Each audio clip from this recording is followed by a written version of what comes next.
Topic है वो है डाइजेस्टिव सिस्टम यानी कि पाचन तंत्र। पाचन तंत्र के अंतर्गत हम अध्ययन करेंगे कि हमारे द्वारा खाए गए कोई भी खाद्य पदार्थ को, भोजन हो या जो भी चीज़ें हम खाते हैं, उनका डाइजेशन, उनका पाचन हमारे शरीर के किस किस भाग में, किस किस अंगों के द्वारा कहाँ कहाँ पर होता है। ये चूंकि वीडियो काफ़ी लंबा हो जाएगा इसलिए इसको हम अलग अलग पार्टों में, अलग अलग भागों में पढ़ेंगे। आज इसका पहला भाग, तो चलिए शुरू करते हैं अपना डाइजेस्टिव सिस्टम। डाइजेस्टिव सिस्टम यानी हिंदी में इसको बोलते हैं हम पाचन तंत्र। पाचन तंत्र, और पाचन तंत्र में सबसे पहला काम, हम भोजन को सबसे पहले कहाँ पर लेते हैं? सबसे पहले भोजन हम जब करेंगे, भोजन खाएंगे, कोई भी चीज़ खाते हैं तो सबसे पहले मुख गुहा में यानी मुंह में लेते हैं। मुंह से ही शुरू होती है डाइजेशन हमारी। तो भाई कोई डायरेक्टली ऐसा तो नहीं है कि आपने पेट में वो कोई सिस्टम लिया, पेट को खोला और खाने को डाल दिया, बंद कर दिया, भैया मेरा पाचन शुरू हो गया, हम मुंह से नहीं खाएंगे। ऐसा कोई सिस्टम नहीं है। हमको जब भी भोजन की शुरुआत करनी होती है, खाना खाना होता है तो मुंह से ही खाते हैं। ये नॉर्मल बेसिक चीज़ें, कोई बताने वाली चीज़ तो है नहीं। तो पहला जो हमारा सिस्टम शुरू होता है खाने का वो होता है मुख गुहा यानी हमारे मुंह से। इसको गुहा इसलिए बोलते हैं क्योंकि शरीर का वो हिस्सा जहाँ पर कुछ खाली स्थान हो, उस हिस्से को हम गुहा शब्द से इस्तेमाल करते हैं। जैसे मुंह है, मुंह बंद कर लीजिए, कुछ खाली स्थान होता है तो उसको हम बोलते हैं मुख गुहा। पेट है, पेट में कुछ खाली स्थान होता है तो उसको हम बोलते हैं उदर गुहा। तो गुहा से बहुत ज़्यादा कंफ्यूजन नहीं रखना है। मुख गुहा से सबसे पहले पाचन हमारा शुरू होता है। और सबसे पहला रोल किसका आता है पाचन में? हमारे सबसे पहला जो रोल होता है वो हमारे दांतों का होता है। जी हाँ, दांत हमारे भोजन को छोटे छोटे टुकड़ों में तोड़ते हैं। क्योंकि बहुत लोग कहते हैं सर भोजन को तो हम हाथ से तोड़ते हैं। हाथ से हम भोजन को तोड़ते नहीं, भोजन को छोटा करते हैं। तोड़ने का काम हमारे दांत का होता है डाइजेशन में। और दांत अधिकतर डेंटल डिपार्टमेंट का ये सब्जेक्ट हो जाता है, लेकिन पाचन में भी इसका पहली, और एक प्रकार से आप ओपनर बैट्समैन है ये हमारे डाइजेस्टिव सिस्टम का। अगर दांत से ही हमने सही काम नहीं किया, अगर दांत ने सही काम नहीं किया तो समझ लीजिए कि बाकी के जो आपके नीचे के बल्लेबाज हैं उनके ऊपर प्रेशर बहुत ज़्यादा आ जाएगा। लोग फिर कहते हैं कि अगर सही से भोजन आप नहीं उसको कुच के खाइए, तोड़ के खाइए मुंह में, तो फिर वो गैस की प्रॉब्लम, डाइजेशन बिगड़ जाता है लोगों का। और दांत ने अगर सही ढंग से काम किया है तो आगे के भी जो ऑर्गन्स हैं उन पाचन क्रिया में भाग लेते हैं, उनके ऊपर काम उनका आसान हो जाता है। तो ओपनर बैट्समैन कह सकते हैं इसको। तो दांत से शुरुआत करते हैं, कुछ बेसिक चीज़ें जानते हैं दांत के बारे में। दांत यानी कि इंग्लिश में इसको बोलते हैं टिथ। और टिथ क्या होता है, कैसे होता है, क्या क्या नाम होते हैं इनके, कहाँ पर ये होते हैं, इसके बारे में कुछ बेसिक चीज़ें जान लेते हैं। और आज का हमारा ये पहला पार्ट लगभग दांत पर ही रहेगा। इसके बाद आगे के चैप्टर में हम डाइजेस्टिव सिस्टम के बारे में पढ़ेंगे। दांत बेसिकली हमारे मुंह में 4 प्रकार के पाए जाते हैं। 4 प्रकार के दांत पाए जाते हैं। हिंदी मीडियम वाले उनको अलग नाम से जानते हैं, इंग्लिश मीडियम वाले अलग नाम से जानते हैं। आप इंग्लिश में याद रखिएगा, हिंदी मीडियम वाले उनको बोलते हैं पहले कृंदक, फिर रदनक, उसके बाद अग्रचवर्णक, चवर्णक। और इंग्लिश मीडियम वाले बोलते हैं इंसीजर, कैनाइन, प्रीमोलर, मोलर। यानी हम इंग्लिश में इसको जानेंगे और इसको मैं इंग्लिश में लिखूंगा, ना हिंदी ना इंग्लिश, इंग्लिश में लिखूंगा। इंसीजर, इंसीजर के बाद आता है इंसीजर, इंसीजर के बाद आता है दूसरे नंबर पे हमारा कैनाइन, कैनाइन के बाद आता है तीसरे नंबर पर हमारा प्रीमोलर, प्रीमोलर के बाद हमारा आता है मोलर। ये 4 प्रकार के दांत हमारे मुंह के अंदर पाए जाते हैं। अब ये चारों दांत कहाँ होते हैं, कैसे होते हैं, कुछ इसके बारे में जान लेते हैं। देखिए आगे के जो हमारे 4 दांत होते हैं, इस तरीके से आगे के हमारे जो 4 दांत होते हैं ये बोले जाते हैं इंसीजर। ये आगे के 4 दांत, ऊपर 4 नीचे 4। ये जो दांत ऊपर होते हैं वही नीचे होते हैं, जो नाम ऊपर होता है वही नीचे नाम होता है। सीक्वेंस वही होता है, 16 नीचे 16 ऊपर होते हैं। तो 4 दांत ये हमारे आगे के, ये इंसीजर बोले जाते हैं। इनको हम नोज टीथ भी बोलते हैं। चूंकि ये नाक के जस्ट नीचे होते हैं इसलिए इनको हम नोज टीथ भी बोलते हैं। अब मेरे जैसी नाक रहेगी तो भाई उसका तो कैनाइन भी आ जाएगा, उसका प्रीमोलर भी आ जाएगा। पकौड़े जैसी नाक, जिसका नॉर्मल नाक होती है उसके लिए इंसीजर उनका जो होता है उसको नोज टीथ भी बोलते हैं। नोज टीथ के बाद आप देखेंगे तो साइड में इसके बगल में कुछ इस तरीके की संरचना का एक दांत होता है हमारा इधर, और एक दांत होता है कुछ इस तरीके की संरचना का इधर, इस तरीके से। इसको हम बोलते हैं कैनाइन। ये थोड़ा सा नुकीला होता है। मांसाहारी जानवरों में ये ज़्यादा विकसित होता है, ज़्यादा बड़ा पाया जाता है। शाकाहारी जो जीव होते हैं उनमें थोड़ा कम होता है, हल्का होता है, नुकीला, ये एक छेनी की तरह निकला होता है। इसके बाद जो 2 दांत होते हैं हमारे इस तरीके से साइड में, इनको हम बोलते हैं प्रीमोलर या हिंदी में अग्रचवर्णक। और फिर पीछे के 3 दांत इस तरीके से थोड़ा चौड़े होते हैं, ये थोड़े चौड़े होते हैं, इनको हम बोलते हैं मोलर या हिंदी में बोलते हैं चवर्णक। अब ये हो गए हमारे दांतों के नाम और वो कहाँ कहाँ पर किससे के। आगे incisor, then canine, then premolar and now in last molar. ये 4 प्रकार के दांत हो गए। अब जो 4 प्रकार के दांत हैं, छोटे बच्चों में एक चीज याद रखिएगा, छोटे बच्चों में ये प्रीमोलर नहीं होता और ये लास्ट का मोलर का जो 3rd मोलर है, ये 3 दांत नहीं होते, यानी प्रीमोलर जो दो दांत होते हैं प्रीमोलर में वो, और लास्ट का जो मोलर है उसका तीसरा हिस्सा, तीसरा मोलर जो होता है वो, ये छोटे बच्चों में दांत नहीं पाए जाते। अमूमन मानव जीवन में मनुष्य के अंदर कितने दांत निकलते हैं? मनुष्य के अंदर उसके पूरे लाइफ में, पूरे जीवन में, मानव के पूरे जीवन में कितने दांत निकलते हैं? तो टोटल दांत निकलते हैं 52। जी हाँ, 32 नहीं, 52 दांत निकलते हैं।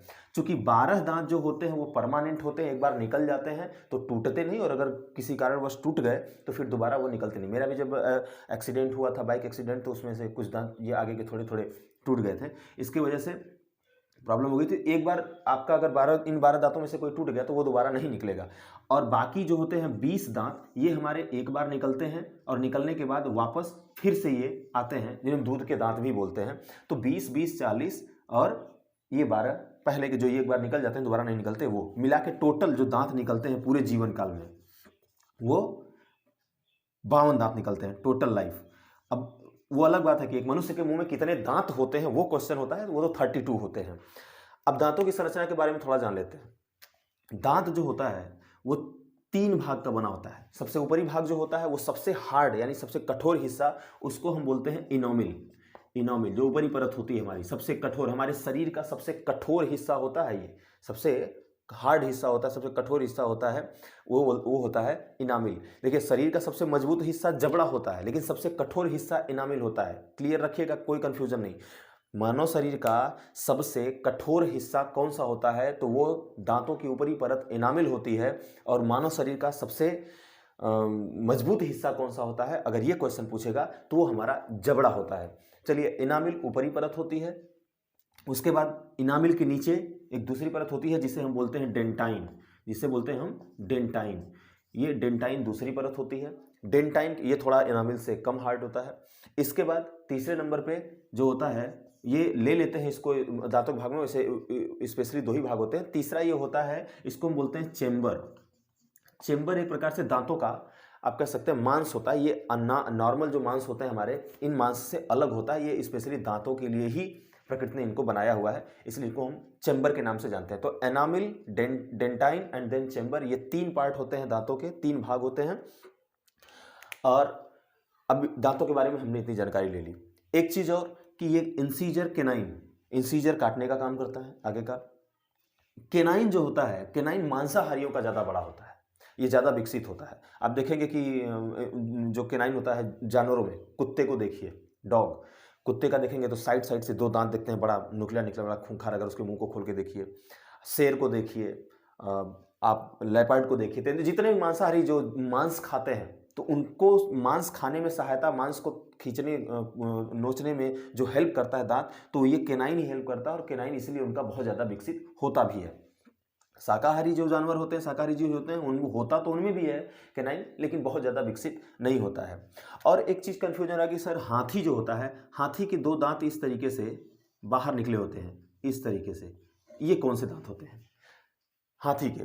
तो हाथी के जो ये दांत होते हैं वो आप बहुत लोग सोच रहे होंगे कि सर ये केनाइन होता है। नहीं, केनाइन नहीं होता है। हाथी का ये इंसीजर होता है, ये जो फर्स्ट इधर का इंसीजर और इधर का इंसीजर, ये दोनों विकसित होके बाहर निकल जाते हैं और यही दांत इसके बाहर दिखाई देते हैं हमको, वो इंसीजर होते हैं, केनाइन नहीं होते। दांत जो खाने वाले होते हैं हाथी के, वो मुंह के अंदर होते हैं। इन दांतों का काम वो सिर्फ अपनी सुरक्षा के लिए करता है, या मिट्टी उट्टी खोदना हुआ, या कोई ऐसा जब वो गुस्से में आता है तो दांत का इस्तेमाल करता है। अधिकतर वो बाहर के दांत हैं, एक उनका खाने से कोई रिलेशन नहीं है उनका, और केनाइन से कोई रिलेशन नहीं है। वो केनाइन नहीं होते, वो इंसीजर ही होते हैं। कहते हैं ना दांत हाथी के खाने के अलग होते हैं, दिखाने के अलग होते हैं। ये दिखाने वाले दांत हैं इसके, ये बाहर निकल आते हैं विकसित होके। तो इसमें कोई कंफ्यूजन नहीं रखिएगा। कोई पूछ दे कि हाथी के जो बाहर के दांत होते हैं उनका क्या नाम होता है, तो वो इंसीजर ही होते हैं। ये हो गए हमारे दांतों के बारे में। अब दांतों में प्रॉब्लम भी आती हैं, बहुत समस्याएं भी आती हैं। दांतों में प्रॉब्लम होने का सबसे पहला काम होता है कि अगर फ्लोरीन हमारे दांतों को बहुत ज़्यादा नुकसान करे। फ्लोरीन जानते हैं इसको? फ्लोरीन एक केमिस्ट्री का एक तत्व होता है जिसको हम F से दर्शाते हैं। F, हाँ F से, Fe से नहीं, Fe से फेरस ऑक्साइड हो जाता है जिसे हम आयरन यानी कि लोहा बोलते हैं। F यानी फ्लोरीन। फ्लोरीन से हमारे दांतों में क्षय होने लगता है, क्षय होने लगती है, क्षय नामक बीमारी हो जाती है, झरने लगते हैं दांत हमारे। और जब झड़ने लगते हैं तो इसका जो इनामिल होता है ये सबसे पहले डैमेज होने लगता है। इनामिल बहुत ही समझ लीजिए कि तगड़ा चीज़ होता है, ये बहुत हार्ड होता है। लेकिन अगर फ्लोरीन की मात्रा ज़्यादा हो गई तो ये क्या होता है, ये इसमें क्षय होने लगता है, ये झड़ने लगता है। फिर इसमें धीरे धीरे क्या होता है, सुराख बन जाते हैं। सुराख मतलब छेद बन जाता है, छेद होने लगता है। और इसी छेद को हम क्या बोलते हैं, कैविटी। क्या बोलते हैं, कैविटी बोलते हैं। कैविटी यानी इसको कैविटी, कैविटी बोलते हैं, कैविटी। और गांव में इसको क्या बोलते हैं, गांव देहात की भाषा में इसको बोलते हैं खोड़रा या खोड़िल्ला, जैसा भी जहाँ भी बोलते हो उसी को बोलते हैं। तो बहुत लोग क्या करते हैं, जब वो ऐसे इस तरीके का सिस्टम हो जाता है तो लोग वो सीख लेके या पीन लेके तो दांत को खाना खाने के बाद उसमें से निकालते रहते हैं, खोदने लगते हैं। ये कारण होता है फ्लोरीन की वजह से उसमें छेद होता है। और बहुत ज़्यादा गुटखा वगैरह, पान मसाला वगैरह खाने से भी दांतों को नुकसान पहुँचता है। तो प्लीज़ इस चीज़ को अगर आप करते हैं तो उसको छोड़ दीजिए। आपके दांत सुरक्षित रहेंगे तो आपका फेस भी अच्छा लगेगा देखने में, भोजन का भी आपको टेस्ट मिलेगा और आपका डाइजेस्टिव सिस्टम भी सही रहेगा।